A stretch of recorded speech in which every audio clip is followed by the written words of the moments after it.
Hello guys, in this video I'm going to show you how to set your default web browser on MacBook, but first I wanted to tell you that don't forget to subscribe because at 10,000 subscribers I'm going to show you my YouTube revenue statistics and my growth strategy, how you can make money online. So if you want to change your default web browser, you can do that.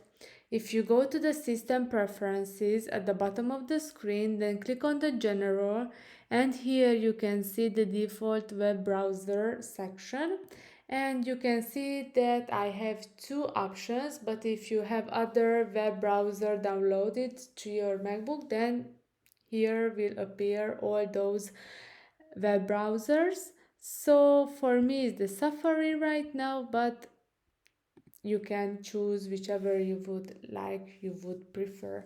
I hope this video was helpful for you. If it was, please consider subscribing and see you in the next one. Bye bye.